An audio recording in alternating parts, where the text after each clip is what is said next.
Welcome to another 40K news video, brought to you by One Mind Syndicate. I am your host, Gersh1, and today we will be going over the latest in 40K news, rumors, and speculation.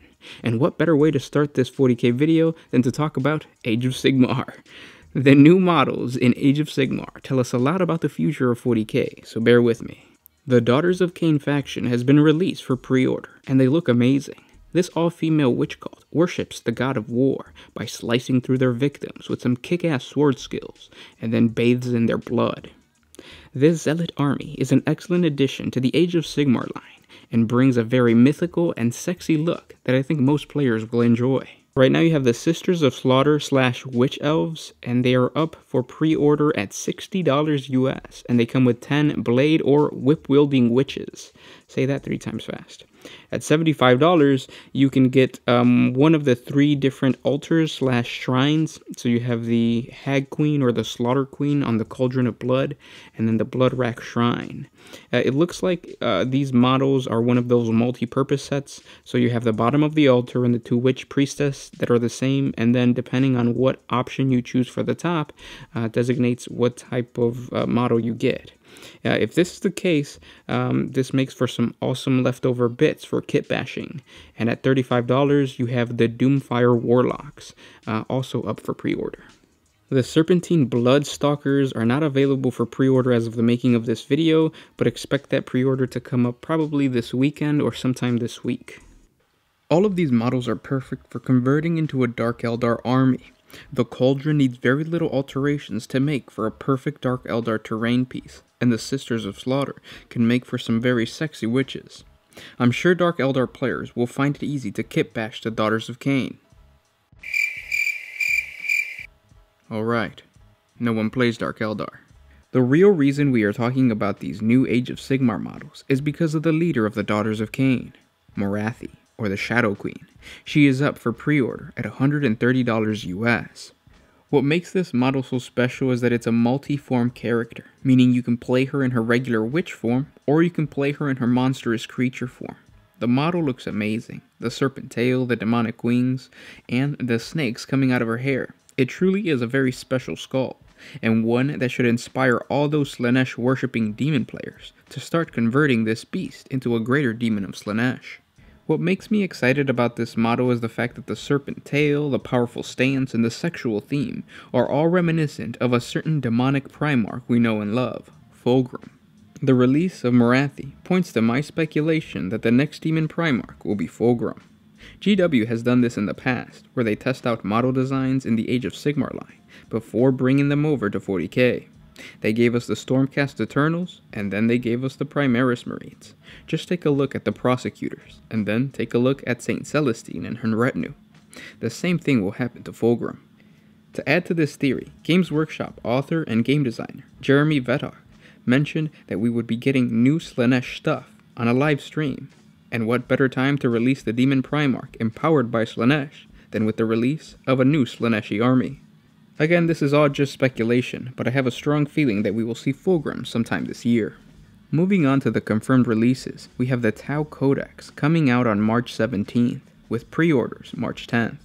We will have a continuation of their lore. The lore will detail the 5th Sphere expansion, and for all those that don't understand the method in which Tau have spread throughout the galaxy, check out our 40 Facts video linked below.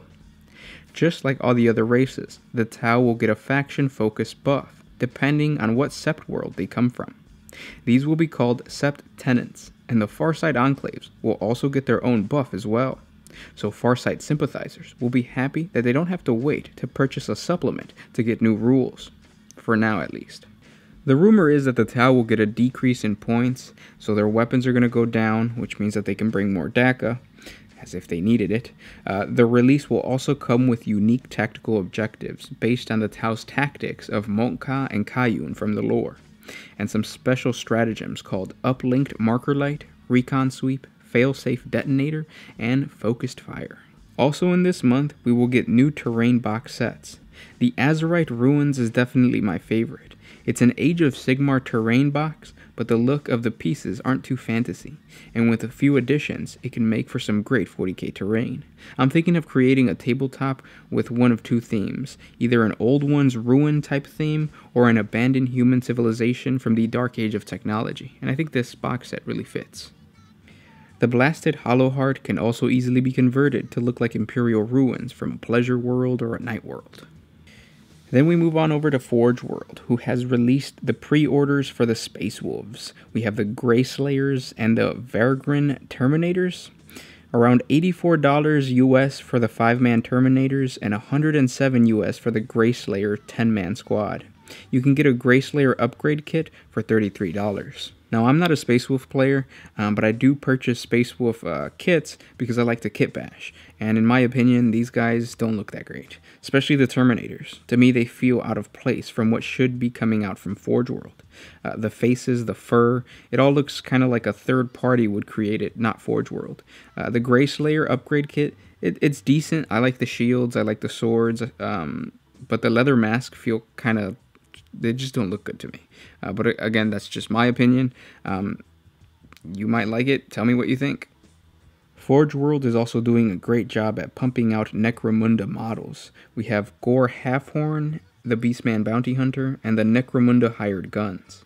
The Hired Guns you can get for $28 US, and the Bounty Hunter around $26 US. Concept art for what is to come for Necromunda is slowly being released, and it looks very exciting. We will be able to travel to other hive cities, like the corpse-choked waste grounds of the Hive Mortis, the Genestealer-infested ruins of Hive Secundus, and the rare democratic city-state of Gothrul's Needle. We have concept art for the different guilds and their ruling classes, really awesome bosses, bounty hunters, and probably my favorite is the creatures of Necromunda. So you have these bomb rats that just look amazing. Another big rumor is the upcoming box set that will include the Necrons versus the Adeptus Mechanicus. What makes this rumor even better is that the Adeptus Mechanicus will be fighting alongside Imperial Knights. A total of 4 Knight boxes were said to be coming out, and you can find the thread of this rumor on Bolter and Chainswords, link down below. Now, the 40k news doesn't stop there. There's more to come. This is just all the time that I have. We'll be talking more about the Mechanicus video game later on in the week, and we're also going to be talking about the Space Marine Adventures box set, which is really interesting. We'll get to it more in depth later on during the week, but it's a really good way of GW, bringing in new players. It looks cool. We'll talk about it later. If you guys enjoy these types of news videos, please comment down below. Let me know, especially if you have any criticisms, if you guys have any suggestions as to how I should present the news to you guys, comment down below, because this is new to us. I mean, we read the news, rumors, and all that good stuff, so might as well just create a video for you guys. Any type of suggestion. Right now I'm reading off of a script, so I sit down, I create the script because it's easier for me to organize my thoughts. That way you guys aren't hearing a lot of ums and then I don't go off into tangents. But if you guys want something more free-flowing, something that I could just talk, I can try my best to get that out for you guys. Maybe just do like quick like points or whatever, and then just go through it. I could always do that. Just comment down below. Let me hear what you guys think, and let me hear what you guys think about all these new upcoming things. So the Necromunda stuff, the Space Wolves, I really don't like them, and just everything else. If you guys have anything that you guys want me to talk about, also comment down below. We will squeeze that in here. Yeah, and thanks for everything, guys. I'll talk to you guys tomorrow. This was Gershwin with One Mind Syndicate signing out.